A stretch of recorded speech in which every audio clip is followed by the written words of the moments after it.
ये है उत्क्रमित मध्य विद्यालय हुंडेली और आज बच्चे संसाधन के बारे में जो है आओ करके सीखने की पहल पे परिपाटी जो है कुछ नया करने का और कुछ नया सिखाने का प्रयास करेंगे। ठीक है, चलो।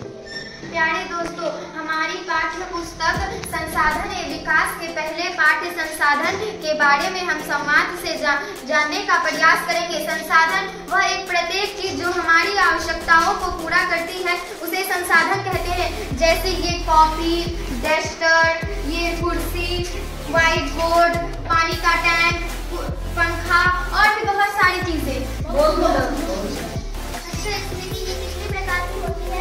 यह 3 प्रकार की होती है। प्राकृतिक संसाधन, उसके बाद मानवकृत संसाधन और मानव निर्मित संसाधन। बहुत सुंदर। तो ये बताओ प्राकृतिक संसाधन किसे कहते हैं? प्राकृतिक संसाधन उसे कहते हैं जो हमें प्रकृति से प्रदान होती है।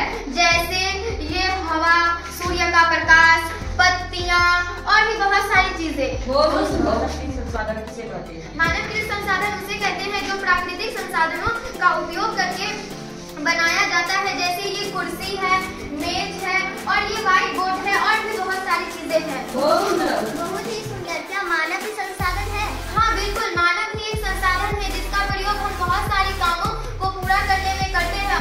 साथ ही मानव द्वारा बनाई गई प्रौद्योगिकी भी एक संसाधन ही है। प्यारे दोस्तों, और तुम्हें पता है क्या प्राकृतिक संसाधन को जानने के सुविधा अनुसार 2 भागों में बांटा गया है। नवीकरणीय संसाधन और अनवीकरणीय संसाधन। बहुत सुंदर। तो ये बताओ नवीकरण संसाधन किसे कहते हैं? नवीकरणीय संसाधन उसे कहते हैं जो पृथ्वी पर बहुत ही ज्यादा उपलब्ध होती है और जिसका प्रयोग हम बार बार करते हैं फिर भी यह खत्म नहीं होती है और पुनः फिर से बन जाती है। जैसे सूर्य का प्रकाश, हवा और भी बहुत सारी चीजें। बहुत सुंदर। वो क्या है? अच्छा समझ गई। तुम सूर्य के प्रकाश से जल वायु की बात कर रही हो और तुम ठीक समझी हो। बहुत सुंदर। तो ये बताओ अनवीकरणीय संसाधन किसे कहते हैं? अनवीकरणीय संसाधन उसे कहते हैं जो पृथ्वी पर बहुत सीमित मात्रा में स्थित है और इसका प्रयोग हमें बहुत सावधानी पूर्वक करनी चाहिए ताकि ये खत्म ना हो सके। जैसे ये कोयला, पेट्रोल और ये ऑक्सीजन, पेड़ की पत्ती और पेड़। बहुत सुंदर। अच्छा, इन्हें बचाना भी है? हाँ, इसे बचाना भी है। संसाधन को बहुत सुविधा अनुसार प्रयोग करना चाहिए ताकि हम ही नहीं हमारी आने वाली पीढ़ी भी इसका प्रयोग कर सके और इसे ही सतत पोषीय विकास कहते हैं। बहुत सुंदर। ठीक है। आओ दोस्तों, आज हम जानेंगे कि अगर हमने संसाधन को खत्म कर दिया तो कैसा होगा हमारा आने वाला कल। Very good. क्यों काट रहे हैं? इससे तो ऑक्सीजन मिलता है। मैं इसे काट कर पेपर और कॉपी किताब बनाना चाहता हूँ। देखिए दोस्तों, ये पेड़ काटकर कॉपी किताब बनाना एक ठीक बात है, लेकिन हम इसे कॉपी की खपत बहुत ज्यादा कर लेते हैं जिससे पेड़ भी बहुत ज्यादा खत्म होते जा रहे हैं और हमें जब तक कॉपी के हर एक लास्ट पेज तक नहीं जाए तब तक कॉपी के पन्ने को ना फाड़े और ना उसका दुरुपयोग करे। और अगर हमें ये पेड़ ही नहीं रहेगा तो हमें ऑक्सीजन कहाँ से मिलेगी, इतना अच्छा वातावरण कहाँ से मिलेगा और यह जो भूमि कटने से बचाता है और यह कैसे होगा जिसकी कल्पना हम कर भी नहीं सकते वैसा कल आने वाला है।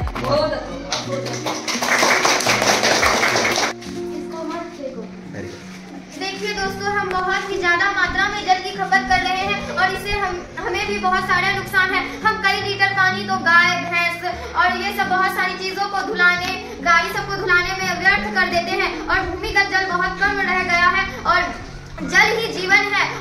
इसके बिना भविष्य का कल्पना करना भी एक संकटमय सूचना है। बहुत सुंदर।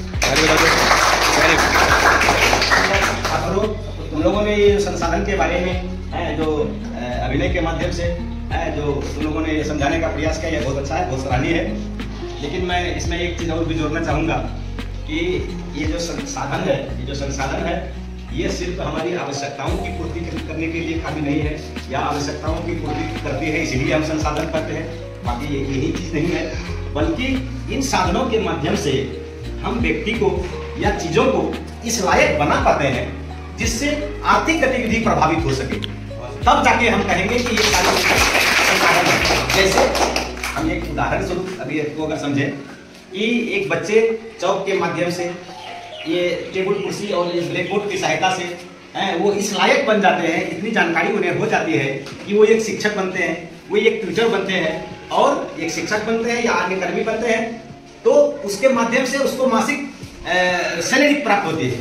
तो वो आर्थिक गतिविधि प्रभावित करता है कि हम इतने चीजों के माध्यम से हम अपने आप को इस कदर बना पाए कि हम अब महीने का रुपया अर्न करते हैं। अगर हम ट्यूशन पढ़ाते हैं उससे भी रुपया अर्न करते हैं। ये सारी चीजें हमें इस लायक बनाया है कि हम आर्थिक गतिविधि भी उससे प्रभावित करते हैं। इसलिए ये सारी चीजें जो हमें इस लायक पहुंचने में मदद पहुंचाती है, वो सारी चीजें संसाधन है।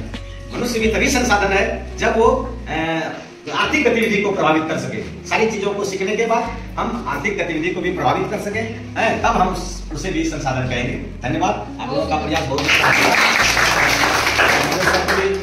जो इस विषय पर अच्छी तरह से लोगों को ट्रेन कर रहे हैं कि हम सिर्फ किताबों से पढ़कर नहीं, बल्कि हम एक गतिविधि के माध्यम से इस संसाधन को सीख पाए कि एक संसाधन कैसे है या कौन कौन चीजें किस प्रकार के संसाधन हैं, उसके अलग अलग टाइप्स के बारे में जानते हैं। तो ये मनोज सर को भी बहुत बहुत धन्यवाद देना चाहेंगे। बच्चों को न केवल किताब पुस्तक या बल्कि गतिविधि के माध्यम से भी इन चीजों को क्लियरिफाई करने में मदद करता है। धन्यवाद।